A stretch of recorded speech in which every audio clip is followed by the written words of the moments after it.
Hello, আসসালামু আলাইকুম। So আজকে হচ্ছে আমরা বুটেক্সের লাস্ট 8 থেকে 10 বছরের ম্যাথ কোয়েশ্চেনটা নিয়ে একটু অ্যানালাইসিস করব। সো এইটা অ্যানালাইসিস করার পরে যে ম্যাথ থেকে কি টাইপের কোয়েশ্চেনগুলো রিপিট হয় তুমি সেই কোয়েশ্চেনটা একটু অ্যানালাইসিস করতে পারবা, বুঝতে পারবা।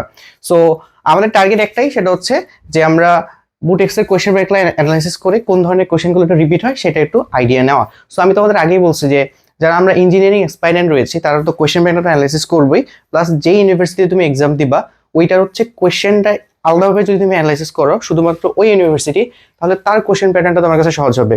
আর প্রত্যেকটা ইউনিভার্সিটিতে কোশ্চেন প্যাটার্ন একটু না একটু রিপিট করে। সো রিপিটেড টাইপ আর রিপিটেড ম্যাথ তোমার কাছে কিন্তু মিস হবে না। সো অলরেডি ফিজিক্সের হচ্ছে তোমার কোয়েশ্চেন অ্যানালাইসিস, কোন অধ্যায়ের কোন টপিক থেকে কতবার কোশ্চেন আসছে, কোন অধ্যায়টা বেশি ইম্পর্টেন্ট, ওইটার ভিডিও অলরেডি দেওয়া আছে, আমি ডেসক্রিপশনে দিয়ে দিব, তোমরা দেখে নিবা।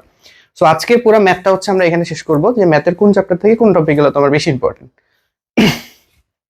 তো আমরা ম্যাথে হচ্ছে কিছু ডিসঅ্যাপয়েন্টেড এর ব্যাপার আছে, আবার কিছু মানে হচ্ছে এখানে কিছু খুশিরও ব্যাপার আছে। যেমন ম্যাথ থেকে কতগুলো চ্যাপ্টার আছে এগুলো থেকে তেমন একটা আইডিয়া পাওয়া যায় নাই। তার মধ্যে একটা হচ্ছে তোমার ম্যাট্রিক্স। ম্যাট্রিক্স থেকে শুধুমাত্র ইনভার্স ম্যাট্রিক্স থেকে একটা কোশ্চেন আসছিল, সেটা হচ্ছে 21/22-এ। তো এখন ম্যাট্রিক্স থেকে তুমি কি করবা, ম্যাট্রিক্সের প্রিপারেশন নেওয়ার জন্য তুমি ইঞ্জিনিয়ারিং কোশ্চেন ব্যাংকের ম্যাথগুলো একটু ভালোভাবে করে নিবা, ঠিক আছে?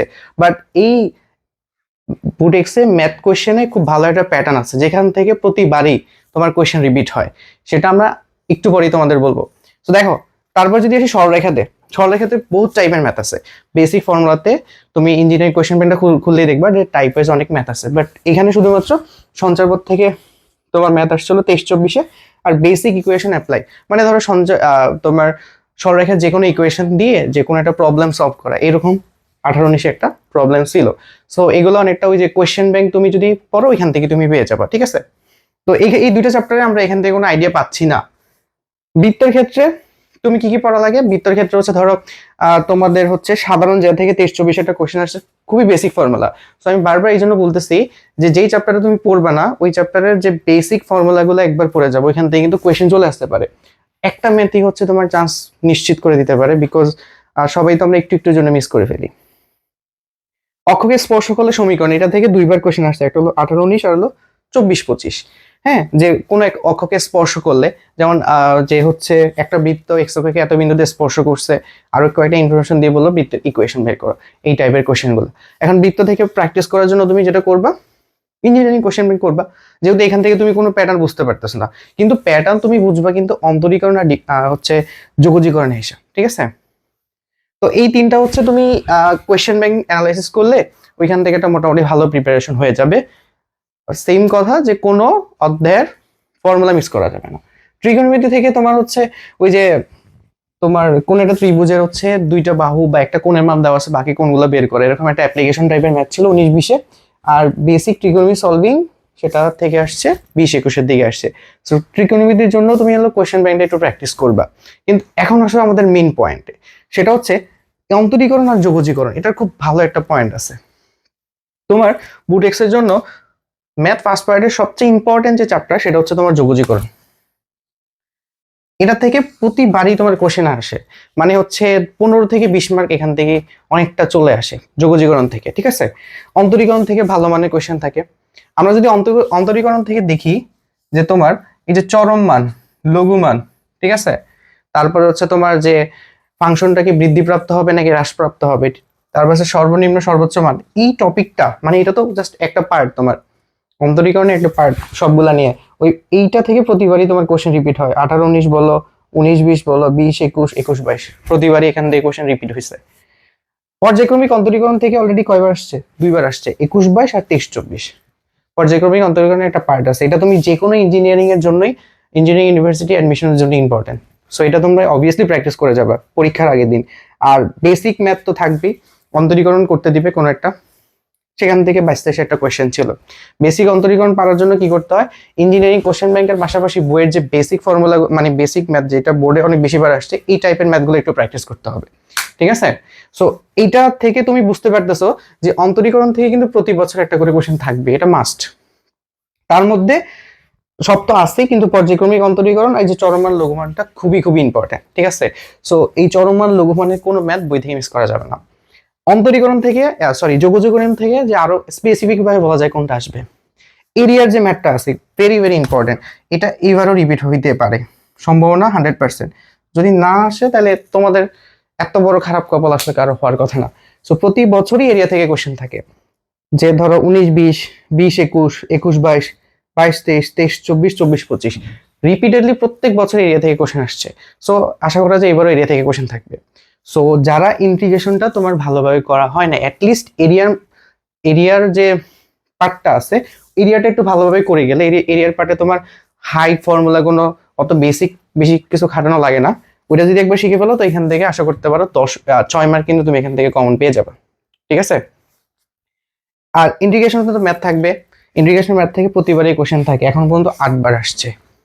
মানে আমরা এখানে 18 থেকে তোমার হচ্ছে 24 সাল, ঠিক আছে, এর মধ্যে 8 বার আসছে। সো ইন্টিগ্রেশন থেকে সবচেয়ে বেশি কোশ্চেন থাকে, এরকম থাকে তোমার নর্মালি এরিয়া থেকে একটা থাকে, ইন্টিগ্রেশন ম্যাথ থেকে একটা থাকে। ঠিক আছে। সো ইন্টিগ্রেশনটা যদি তুমি কারো পুরাটা না করা হয়ে থাকে, ইন্টিগ্রেশন ম্যাথ তুমি করে শেষ করতে পারবে না। এরিয়াটা করলে তোমার আশা করা যায় এখান থেকে একটা কমন পাবা। আরেকটা খুব ইম্পর্টেন্ট, সেটা হচ্ছে ইন্টিগ্রেশনের যে ম্যাথগুলো আছে, ম্যাথগুলো থেকে হচ্ছে তোমার লিমিটের মান দেওয়া আছে, এই ম্যাথগুলো একটু বেশি আসে। ঠিক আছে। সো তোমরা হচ্ছে ইন্টিগ্রেশনের একটা পার্ট দেখবা তোমাদের, যেটার মধ্যে লিমিটের মান দেওয়া আছে, লিমিট দেওয়া আছে আলটিমেটলি। ওই লিমিটের ম্যাথগুলো থেকে কোয়েশ্চেন অনেক বেশি রিপিট হয়। ওইটার হচ্ছে তোমার repeated board question, repeated admission question. ঠিক আছে। ওই ম্যাথগুলো একটু বেশি করে প্র্যাকটিস করতে হবে। কোন ম্যাথ প্র্যাকটিস করবো? যেটা সবচেয়ে বেশি বোর্ডে আসছে, ওটা সবচেয়ে বেশি ইম্পর্টেন্ট। ঠিক আছে। সো এটা ছিল ওভারঅল ফার্স্ট পেপারে হচ্ছে আমাদের আইডিয়া। এখান থেকে আমরা আদার্স চ্যাপ্টারগুলোর কোশ্চেন প্যাটার্ন না বুঝলেও জাস্ট অন্তরীকরণ আর যোগজীকরণের কোশ্চেন প্যাটার্নটা কিন্তু বুঝতে পারছি যে কি টাইপের কোশ্চেন এখান থেকে আসে। আচ্ছা, এবার ম্যাথ সেকেন্ড পার্ট থেকে কোন কোন চ্যাপ্টারের কোন কোন টপিক ইম্পর্টেন্ট। জটিল সংখ্যা দেখে দেখো যে 18-19-এ তোমার ফোর্থ মূল থেকে একটা হচ্ছে ম্যাথ আসছে, সিরিজ থেকে ওয়ান কাইন্ড অফ সিরিজ দিয়ে সলভ করা যায়, এটা অসীম পর্যন্ত যাবে। সো এখানে এটা মান বের করতে বলছে, এটা থেকে একটা কোশ্চেন আসছে, আর আয়ের কনসেপ্ট থেকে একটা কোশ্চেন আসছে। এখন যে কোনো জায়গা থেকে আবার কোশ্চেন আসতে পারে। সো ইঞ্জিনিয়ারিং কোশ্চেন ব্যাংকটা তোমাকে সলভ করে নিতে হবে। সো আবার যদি বলবো এই চ্যাপ্টার থেকে কি কি পড়া দরকার, বেসিক কোনো ফর্মুলা এখান থেকে মিস করা যাবে না। যে ছোটখাটো যে কোনো ফর্মুলা যদি তোমার এটা পড়া না থাকে, অ্যাটলিস্ট আয়ের মানগুলা কিভাবে বের করতে হয়, বর্গমূল কিভাবে করতে হয়, ওমেগার মানগুলা, ঠিক আছে, ছোট ছোট ম্যাথগুলা অ্যাটলিস্ট করে যাবে। বহুপদী থেকে তোমার একটা প্যাটার্ন ধরা যায়, যে বহুপদী থেকে ইম্পর্টেন্ট বললে যে দেখবা সাধারণ মূল থেকে প্রায় এখান থেকে কোশ্চেন থাকে। সো দেখো যে এটা থেকে মোটামুটি ভালোই তোমার কোশ্চেন আসছে। ঠিক আছে। সো অলমোস্ট প্রায় 6টা, মানে প্রতি বছরই বহুপদী থেকে কোশ্চেন থাকে। সো এটা খুবই ইম্পর্টেন্ট। ঠিক আছে। যেমন আগের ফার্স্ট পার্টে যেমন তোমার অন্তরীকরণ আর হচ্ছে যোগজীকরণ খুবই ইম্পর্টেন্ট ছিল, সেকেন্ড পার্টে বহুপদীটা খুবই ইম্পর্টেন্ট, এটা থেকে ভালোই কোশ্চেন আসে। ট্রিগার থেকে 22-23 কোশ্চেন ছিল, মানে ট্রিগারের একটা অ্যাপ্লিকেশন, তোমার একটা ইকুয়েশন দেওয়া ছিল, তারপরে বলছে এত মূল বিশিষ্ট সমীকরণ বের করো, এটা আমাদের সময়কার কোশ্চেন। তারপরে এখানে বলছে কি এত একটা ইকুয়েশন দেওয়া আছে, এত মূল বিশিষ্ট সমীকরণ। তোমরা যারা অ্যাটলিস্ট বহুপদী পড়ছো তারা এখন তো জানো যে এই টাইপের ম্যাথগুলো বইয়ে আসছে, এটা একাডেমিকের জন্য ইম্পর্টেন্ট, যে একটা ইকুয়েশন দেওয়া থাকে, ওখান থেকে বলে এত মূল বিশিষ্ট সমীকরণটা বের করো। এটা আসছে তোমার 18-19-এর দিকে। সাধারণ মূল থেকে খুবই ইম্পর্টেন্ট, এটা থেকে কোশ্চেন আসছে 19-20। মূলদ্বয়ের অনুপাত থেকে তোমার কোশ্চেন আসছে হচ্ছে 23-24 দিকে। তারপরে alpha square beta, summation of alpha square beta, ঠিক আছে, সামেশন অফ তারপরে alpha beta, summation of alpha Q beta, এই টাইপের কোশ্চেনগুলো ইঞ্জিনিয়ারিং এর জন্য ভালো ইম্পর্টেন্ট, একাডেমিকের জন্য ইম্পর্টেন্ট ছিল। তারপরে প্রগমন, সমান্তরাল প্রগমন, তারপরে হচ্ছে তোমার কি গুণোত্তর প্রগমন, এগুলো থেকে সমান্তর প্রগমন থেকে 24-25-এর দিকে তোমার কোয়েশ্চেন ছিল। সো আমি এখান থেকে এটা অ্যাটলিস্ট বুঝতে পারতেছো যে প্রতি বছরই কিন্তু হচ্ছে বহুপদী থেকে কোয়েশ্চেন থাকে।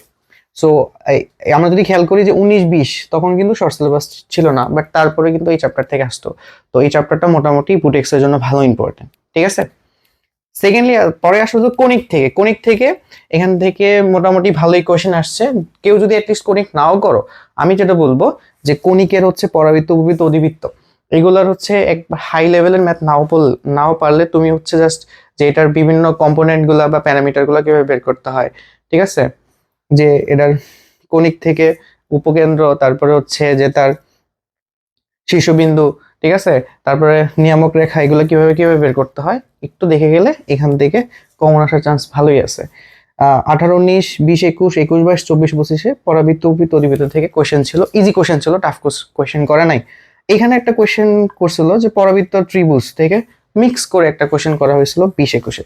সো কনিকটাও এখানে কিন্তু ভালো ইম্পর্টেন্ট, ঠিক আছে, কনিকটাও এখানকার জন্য ভালো ইম্পর্টেন্ট। এবার আসা হচ্ছে বিপরীত ত্রিকোণমিতি থেকে কি কি কোশ্চেন ছিল। বিপরীত ত্রিকোণমিতি থেকে যে থিটার মান নির্ণয় করা, এটা তোমরা তোমরা হচ্ছে একাডেমিকে করছো না, যে একটা ইকুয়েশন থেকে কোণের মানটা বের করা 7.2-তে, ওই টাইপের কোশ্চেন গুলো আসে। সো একবার যারা শিখছো তারা তো পারবা। তারপর হচ্ছে যে এখান থেকে একটা ইকুয়েশন দেওয়া আছে 2 নম্বরে, দেখো ইকুয়েশন থেকে সমাধান করতে বলছে, এক্স এর মান নির্ণয় করা। এরকম টাইপের ম্যাথ থেকে 18-19 কোশ্চেন ছিল, 21-22 তোমার কোশ্চেন ছিল, ঠিক আছে। 7.1-এ এই টাইপের কোশ্চেন গুলো দেখবা যে তোমার বইয়ের শেষে দেওয়া আছে। এটা অ্যাডমিশনের, দেখবা অ্যাডমিশনের জন্য ইম্পর্টেন্ট, মানে এই টাইপের কোশ্চেন গুলো শুধু অ্যাডমিশনই আসে, মানে বোর্ডে তেমন আসে নাই, ঠিক আছে। সো এটা তুমি যে কোনো ইঞ্জিনিয়ারিং অ্যাডমিশনের জন্যই তোমার হচ্ছে এই টাইপের ম্যাথগুলো ইম্পর্টেন্ট। একটা ইকুয়েশন দেওয়া থাকবে, এক্স এর মান বের করে মানে সমাধান করতে বলছে, ওকে। আর আর টাইপের কিছু ম্যাথ আছে 7.1-এ, যেমন তোমার লেফট হ্যান্ড সাইড থেকে রাইট হ্যান্ড সাইডকে প্রুফ করা, এই টাইপের কোশ্চেন ছিল 19-20-এর দিকে, ঠিক আছে। সো আই গেস বিপরীত ত্রিকোণমিতি থেকে কোন জিনিসগুলো রিপিট হয়েছে একটু দেখে যাবা। সাথে তো কোয়েশ্চেন ব্যাংক বই তো আছে, তুমি যেটা পড়ছো ওটা তো পড়বে। স্থিতিবিদ্যা থেকে আসলে বলা যাচ্ছে না, তবে এখানে একটা ভালো ব্যাপার আছে, স্থিতিবিদ্যা থেকে কিন্তু কোয়েশ্চেন কম ছিল, ঠিক আছে। বা স্থিতিবিদ্যা থেকে কোয়েশ্চেন তুলনামূলক তোমার সমতলে বস্তুগুলোর থেকে কম থাকে, কিন্তু স্থিতিবিদ্যা থেকে দেখবা যে কি জিনিসগুলো পড়তে হবে তোমার, কোয়েশ্চেন ব্যাংকের ইম্পর্টেন্ট যে ম্যাথগুলা, মানে কোয়েশ্চেন ব্যাংকে যে ম্যাথগুলো আছে ওইগুলো করলেই স্থিতিবিদ্যা থেকে মোটামুটি কমন পড়ে যাবে, কোনো সমস্যা হবে না, কারণ এখান থেকে প্রচুর রিপিট হয়, ঠিক আছে। এখানে কোনো ঘোরাবে না বেচাবে না, কোয়েশ্চেন তোমার রিপিট হবে, অনেক বেশি কোয়েশ্চেন এখানে রিপিট হবে, পেঁচাবে না ঘোরাবে না, কোনো কিছু করবে না।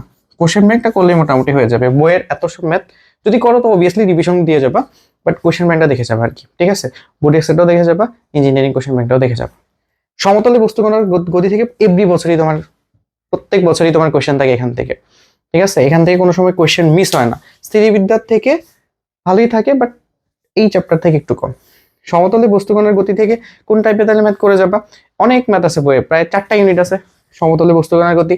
এই 4টা ইউনিটের হচ্ছে দেখবা যেগুলা মানে বোর্ডের জন্য বেশি ইম্পর্টেন্ট, ওইগুলো একটু দেখে যাবা। প্লাস অ্যাডমিশনের জন্য কোনগুলো ইম্পর্টেন্ট, সাইডে যে দেওয়া আছে না ম্যাথগুলো, ঠিক আছে, ওই ম্যাথগুলো একটু ভালো করে দেখে যেতে হবে। বিশেষ করে এখন এই টাইমে ফোকাস করবো হচ্ছে, যদি তোমার এক্সামের বেশি দিন না থাকে, ইঞ্জিনিয়ারিং যে কোয়েশ্চেন ব্যাংকটা আছে প্লাস বোর্ড এক্সের কোয়েশ্চেন ব্যাংক, ওই ম্যাথগুলো এখান থেকে করলেই হবে, ঠিক আছে। এখান থেকে স্পেসিফিক ভাবে কোনো টাইপের ম্যাথ এখানে বলা যাচ্ছে না, সব টাইপের ম্যাথ এখানে আছে, ঠিক আছে। তোমার খাড়াভাবে উলম্বভাবে নিক্ষিপ্ত কোনো বস্তু, প্রাসের ম্যাথ আসতে পারে। সো এই জিনিসগুলো মানে বেসিকটা একটু ডেভেলপ করে গেলে, আর রিপিটেড কোয়েশ্চেনগুলো মানে আগে প্রিভিয়াস ইঞ্জিনিয়ারিং ইউনিভার্সিটি আসছে ওগুলো করে গেলেই তোমার হচ্ছে সমতলে বস্তুকণা থেকে কমন পড়ে যাবে। আর স্থিতিবিদ্যা থেকে তো বললামই, এটা নিয়ে সবার একটি মানে সবার খুব মানে ভয়াবহ একটা চ্যাপ্টার। রিপিটেড কোয়েশ্চেনগুলো আবার রিপিট হবে, মানে যেগুলো অলরেডি অন্যান্য ইউনিভার্সিটিতে চলে আসছে, ঠিক আছে। তো এটা ছিল ওভারঅল হচ্ছে তোমার ম্যাথের প্রিপারেশন। জাস্ট এটা এই জন্যই দেখানো যে কোন পার্টের কোন চ্যাপ্টারগুলো একটু বেশি ইম্পর্টেন্ট, ঠিক আছে। আই গেস তুমি আইডিয়া পেয়েছো, ফার্স্ট পার্ট থেকে অন্তরীকরণ যোগজীকরণটা বেশি ইম্পর্টেন্ট, প্রতিবারই কোশ্চেন থাকতেছে। আবার সেকেন্ড পার্ট থেকে হচ্ছে কি তোমার বহুপদী, স্থিতিবিদ্যা, সমতলে বস্তুকণার গতি, ত্রিকোণমিতি, এগুলো বেশি ইম্পর্টেন্ট, এগুলো থেকে কোশ্চেন বরাবরই থাকে। তারপরে এটাও বুঝতে পারছো কোন চ্যাপ্টার থেকে কোশ্চেন কম আসছে। লাস্ট টাইমে এটা করার মানে হচ্ছে যাতে তুমি প্রিপারেশনটা একটু মানে কনসেন্ট্রেটেড করতে পারো বা সেন্টারাইজ করতে পারো, ঠিক আছে। সো এখান থেকে আশা করি রিপিটেড কোয়েশ্চেন বা রিপিটেড টাইপে তোমার ভুল হবে না। অ্যান্ড যদি কোনো কিছু জানার থাকে অবভিয়াসলি জানাবা। আমি কেমিস্ট্রির পুরা মানে ফার্স্ট পার্ট সেকেন্ড পার্টের কোন টপিকগুলো রিপিটেড হইতে পারে এই নিয়ে হচ্ছে তোমাদের একটা সাজেশন দিব, শুধুমাত্র বুটিক্সের জন্য, যে হচ্ছে এই টাইপের গুলো রিপিট হয় এটা করতে পারো। আর যেখানে হচ্ছে তোমার রিপিটেড থাকে না, এক এক টপিক থেকে আসে, ওটা থেকে তুমি ইঞ্জিনিয়ারিং কোশ্চেন ব্যাংকের হেল্পটা নিবা। তো আশা করি ভিডিওটা তোমাদের অনেক বেশি হেল্প করবে।